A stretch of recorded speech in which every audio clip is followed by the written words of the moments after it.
For today's drawing exercises, I recommend that if you and your group are located on teams, I recommend that the way you actually work as a group here is when you're asked in the videos, the upcoming video, to find an object and draw that object. You actually find it, let's say this is the object, and you shoot a picture of it. Then inside of Teams, you share it, you share that picture on the screen, and then everyone will be drawing that digital photo that you uploaded inside of your Teams group. That way you can all be doing the same thing, doing the same drawing at the same time. And then when you're done with these drawings, it doesn't have to be the one drawing, it can be 5 in a sequence. Then you can share whatever drawings you made by taking a photo of them and then uploading those in your group and showing the other group mates how it looks, what you made, and perhaps comment it and give feedback. So I hope this will be a good experience for those working at home as well on Teams. For those working out at school, I recommend that you do the same, just not digitally. Instead, you find these objects and you gather around a table and you draw that object from each their own angle. So you're actually giving each your perspective on how this object looks that you're all seated in front of. And there's going to be a lot of things that you need to draw, and the things will be mentioned in this video. So I'm just looking forward to see your results, and have fun with drawing. Yeah. When working with drawing, you can use a lot of different materials. Mainly, pencil is what most use, but there's really a lot of materials available for you. Eraser is a possibility when using a pencil sharpener to sharpen your pencil in case you need to make details, and rulers to make straight lines. And there's just a bunch of materials you can use. Okay, so when drawing with a pencil, it's able to make very precise lines. And you can also tone with a pencil using the side of the pencil. You can really just make any kind of shape with a pencil without any problems, because it has a fine point, making it possible to make all kinds of different shapes. Okay, so there's charcoal that's somewhat more difficult to control, but it's more dark and prominent. Different types of charcoal, just to make it really stand out. And you could also use a pen.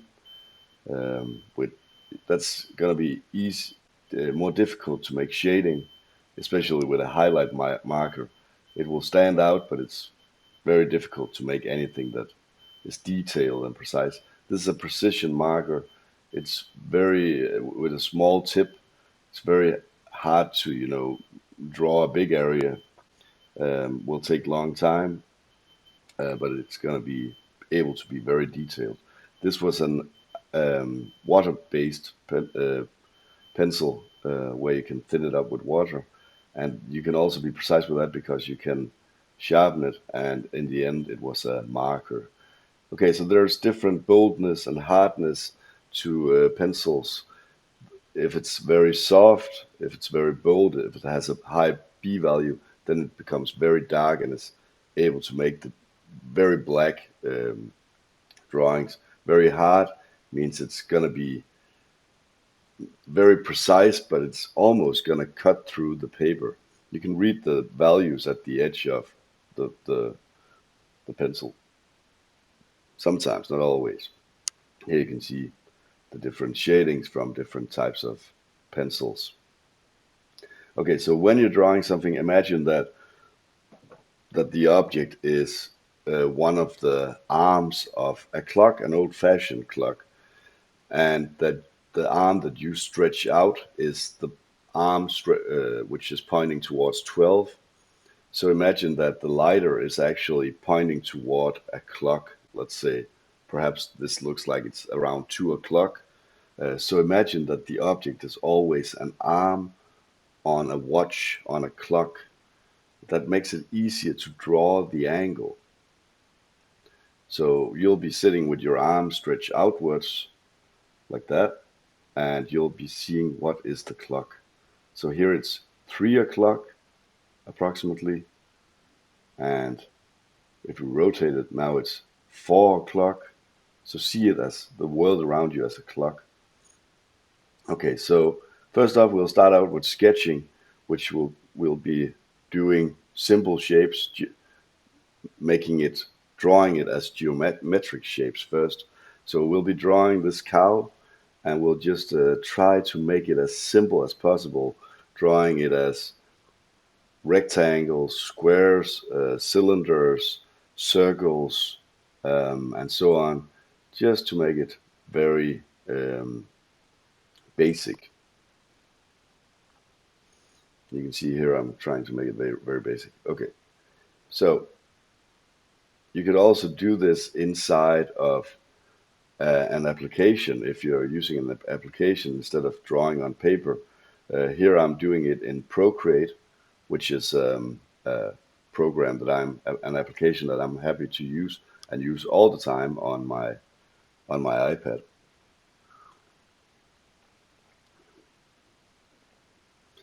And of course, it's easier here because I'm drawing on top of the actual photo. It's going to be different when drawing on a piece of paper.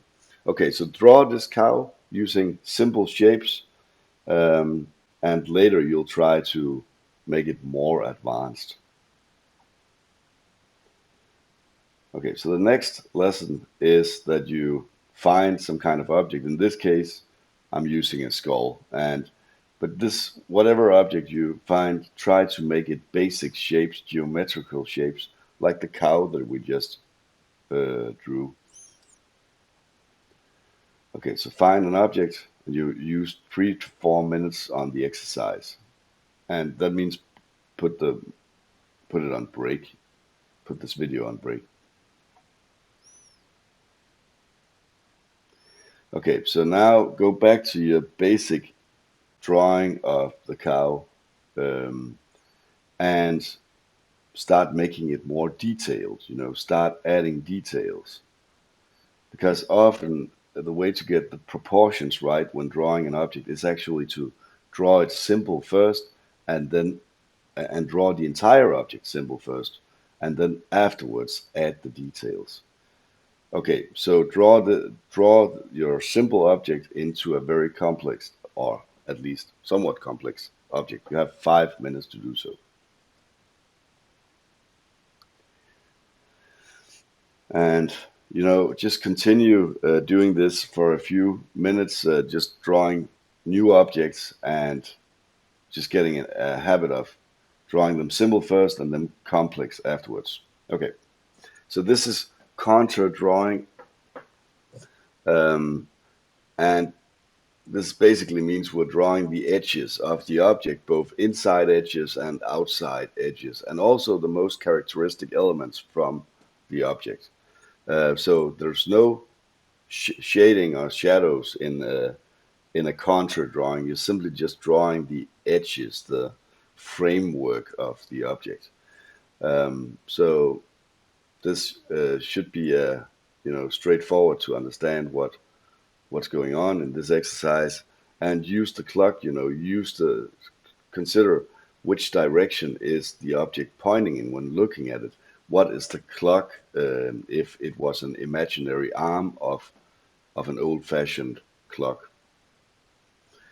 So here you can see it's pointing a bit after 3 o'clock, this lighter, if it was an arm of a watch. Here I'm drawing the casing of an eraser,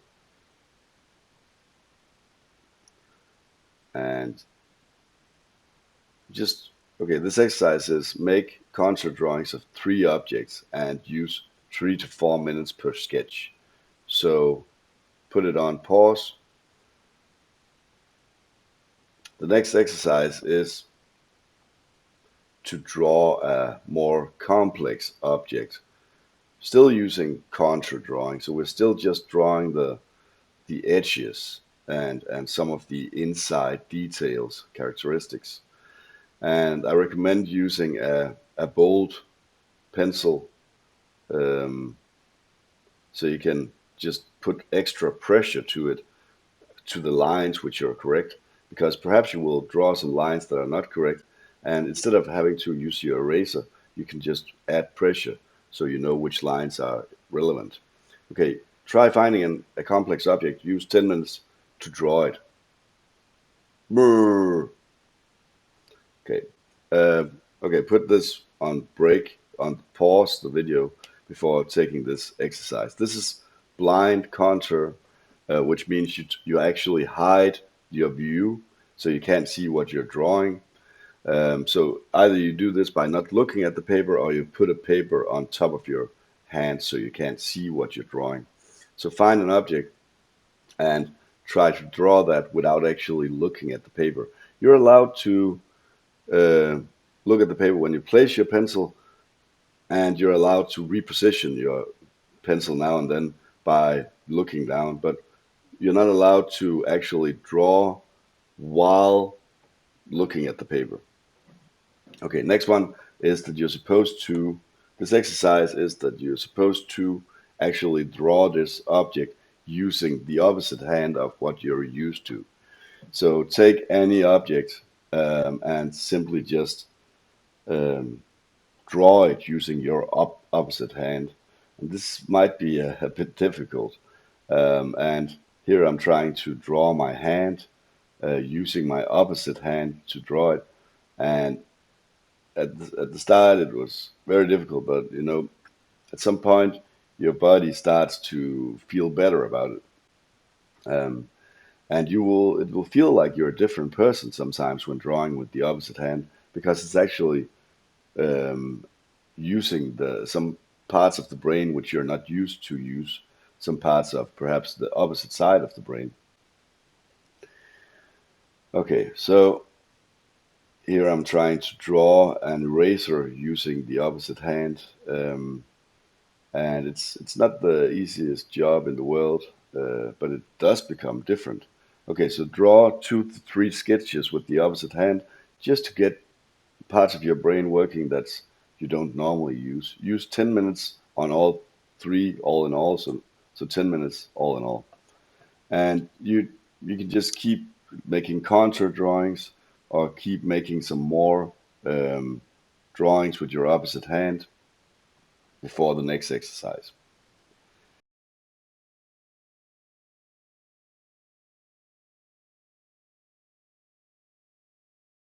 Okay, so there's different ways of making shadows and light. This is cross-hatching. You start out by doing it diagonally, then the opposite direction diagonally, then vertical or horizontal, and then you can do it in different angles. As long as there's a system to it, they will look better than if it was just randomly distributed. So, and the more narrow space, the less gap between them, the darker it becomes. And also, you can you know, just play around with the spacing between each hatch. This is toning, where you're simply just using the side of your pencil. Good idea to use a pencil that has a high boldness value, a high B value, because then it will be easier to make, dark areas. And this is pointillisms or dot work, and you can just basically use that in any fashion to make the drawing seem artistic or special. And this is shape hatching, where you actually draw the lines so they fit the shape of the the object, the object. Okay, so let's try drawing an objects. It could be some of the contour objects you already made, but I suggest just drawing a new object. And here I'm cross-hatching it. You can try cross-hatching your object as well. Find an object, draw that, But let's just look at a few before we start drawing. This is done using toning, so you actually make the shading with toning. Okay, so we can also actually add shadows to the object where it's located.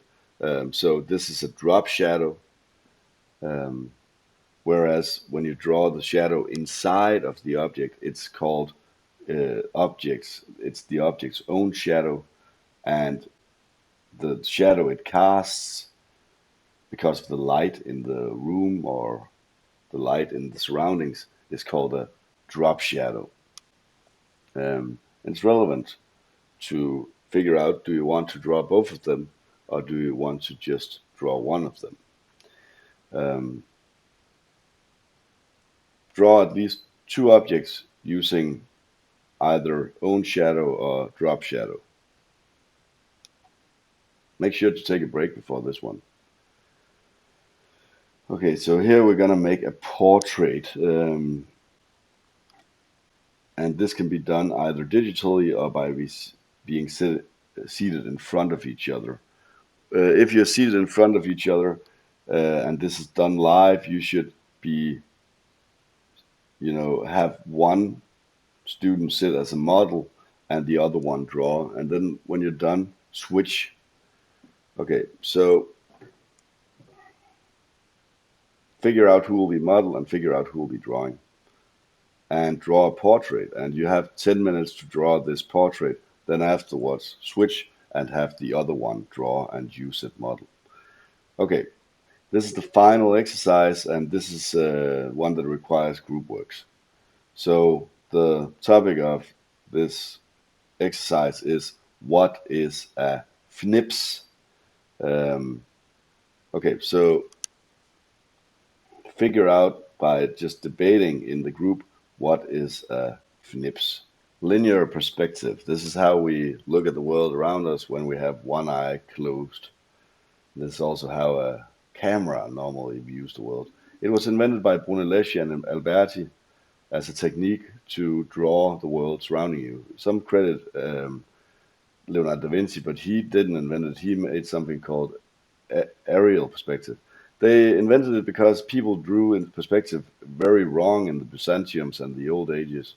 Albert Dürer developed some as well on it, called the artist net, helping to draw objects inside a net. A lot of different artists developed on perspective. So we today can use those formulas to draw the world around us. And when drawing from perspective, you have different vanishing points that you find by simply following some of the edges of the object, the edges that go towards the horizon. And these lines that go into a vanishing point is called orthogonal lines. And at some point they will meet, and they meet at the horizon line. And where they meet is when you have the point they meet the vanishing point, you can actually draw any other object which is located in the same dimension and draw the angles, draw the sides of those objects. And you have 1 point, 2 point, and 3 point perspective. This is 3 point, and the other two were 2 point and 1 point. Okay, so here we have 1 point perspective. And if you rotate it, you will have 2 point perspective. So there'll be two vanishing points to draw these two sides. And it doesn't matter how many objects it is. You see this 2 point perspective. And so if you just move the object and it's right in front of you, you'll see that they all have the same vanishing point. So this is just 1 point perspective. You need to actually rotate the angle of the object in order for it to have more vanishing points. Okay, so if anything is above you, you will see the belly of it, the underside. If it's below you, you will see the top of it. If it's on right next to you, you'll see the side of it. So that's a good way to remember what parts you'll see of an object.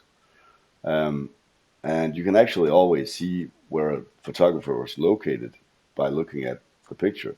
The photographer's eye or photo camera is always located where you don't see anything that's the underside, the underbelly of anything, or the top of anything. Okay, so let's try drawing this, let's say, a dice in perspective, and I'm gonna try drawing the sides as I see it. And watch out, because sometimes you don't have enough space on your paper to draw this vanishing point, the orthogonal lines. So sometimes you'll need to just try to see, should I place the object differently in order for it to fit the paper. And I'm trying here to draw lines just using the clock, imagining that the sides of the dice is imaginary arms on a clock, and then afterwards I'll try just figuring out where these orthogonal lines go, and they should match each other as where they end up in the vanishing point as a horizontal line. If you draw a horizontal line, the vanishing point 1 should align with vanishing point 2. Okay, so find some objects that are basically square or a really simple shape, and draw them. You have 5 to 10 minutes on each drawing. Okay, so next up we'll try to rotate an object, so it's in an angle which requires 2 points, and also an object that is a bit more complex. So this could be a table that would be, if it's a regular table, that would be probably the least complex. You can shoot pictures when doing this. If it becomes too complicated, shoot a picture instead. It's much easier to see where the vanishing point is, especially if you can draw on top of your screen. Um, because here you can see I found the vanishing points by just following the lines of this chessboard.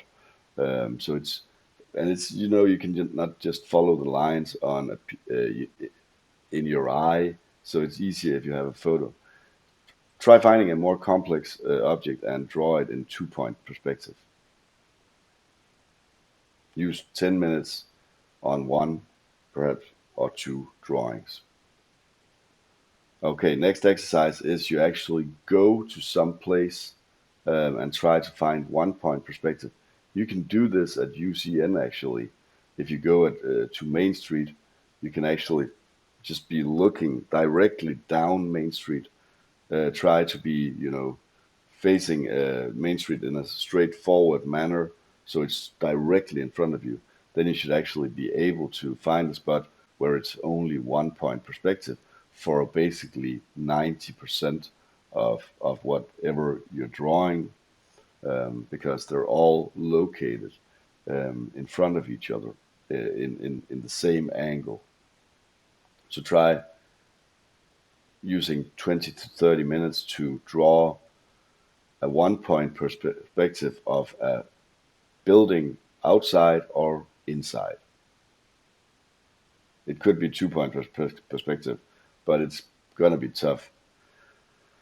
But I think that's all for today's exercise. I think you should continue drawing in your groups, and just figure out what works for you, as to what did you have a good experience with drawing, and just make more of those drawings, and perhaps consider changing um, the level, the complexity level of the things you're drawing or the technique you're using, and just get into a habit of just looking really hard at the object and trying to draw it as precisely as you see it. And the rest of the day is yours, and I hope you make some awesome drawings. I like I said, I recommend that you do all of this in your group, so you also get a good laugh out of it when looking at each other's drawing. Okay, so tomorrow it's digital drawing. I hope you have fun doing all of these drawings. Have a nice day.